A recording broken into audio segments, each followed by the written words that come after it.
최상병의 목숨을 앗아간 무리한 수색 작업이 어쩌다 벌어진 건지 당시 상황을 보여주는 녹취를 저희가 입수했습니다.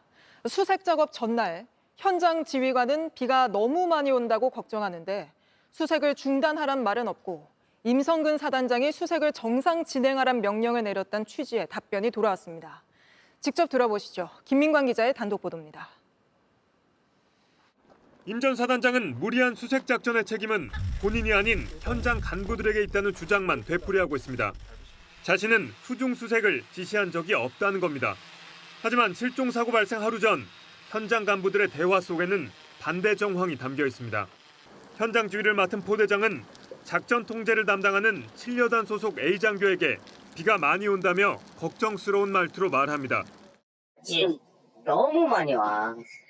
지금 아직 사단님이 아직도 계십니다. 지금 방금 여단님 안 그래도 전화 오셨는데 사단에서 안 그래도 물어봤는데 육군부대 철수했냐라고 물어보셔서 철수했다라고 했더니 니네는 어떻게 하냐라고 해서 이렇게 판단해가지고 여단님 지침받고 저희 정상적으로 하는 걸로 했습니다.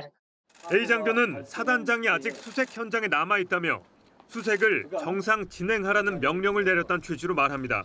방금 여단님 전화 오셨는데 사단장님께서 옆에 계신데 하라 정상적으로 하라고 16시까지인가라고 하라고 하셨답니다. 사단장님께서. 사단장이 현장에 있으면서 수색 정상 진행을 말하는 등 현장 지휘관에게 충분히 압박으로 작용할 정황이었던 겁니다.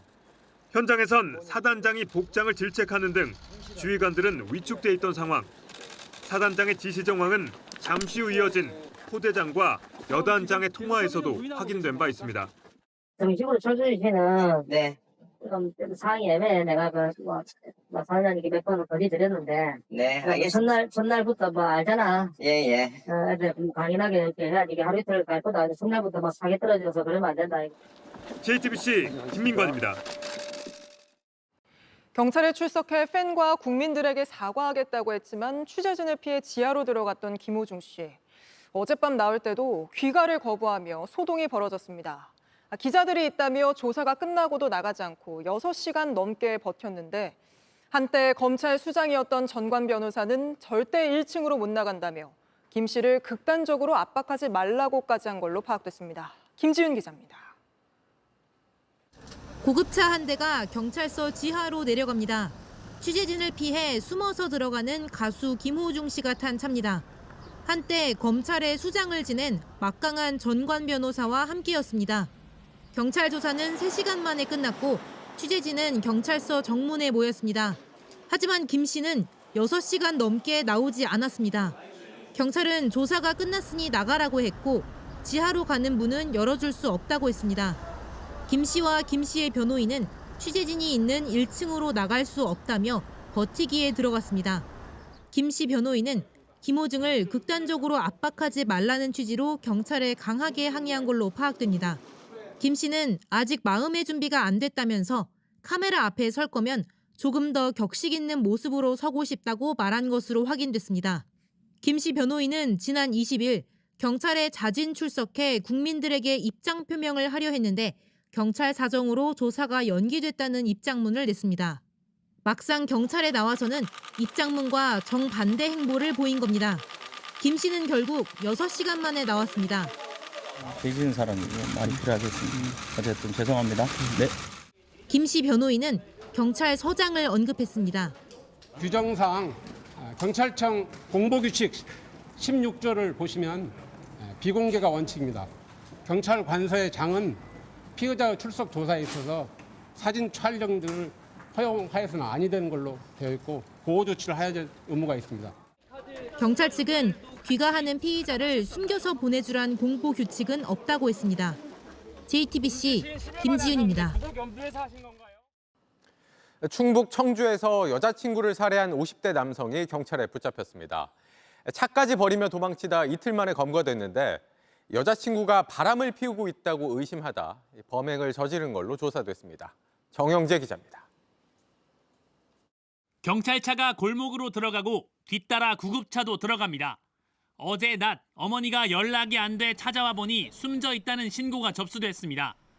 공인중개사무소 주인인 50대 여성의 시신에서는 목 졸린 흔적이 발견됐습니다.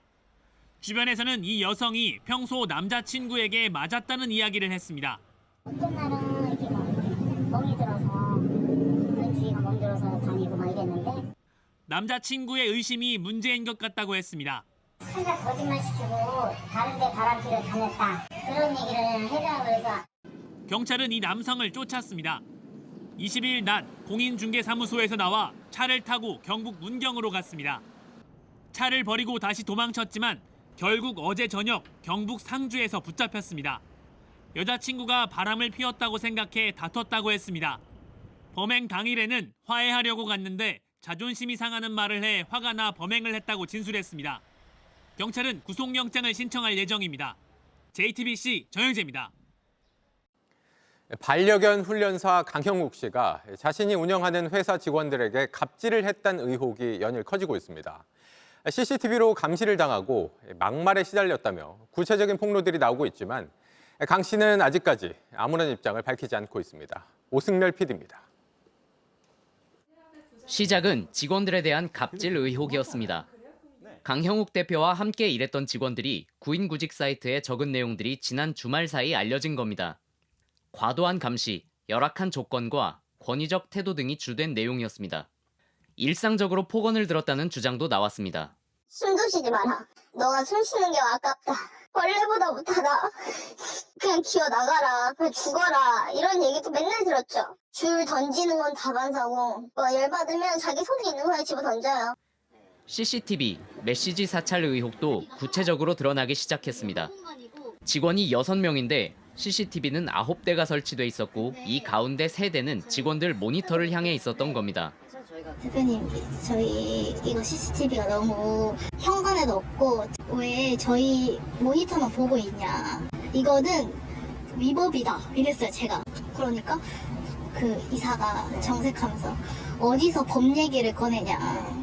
법 얘기하면 내가 너네 다 근무 태만으로 고소할 수도 있다. 가족 사이에서도 법 얘기 꺼내는 거 아닌데. 강 대표가 업무용 메신저에서 나눈 6개월치 직원들 간 대화를 들여다봤다는 주장도 제기됐습니다.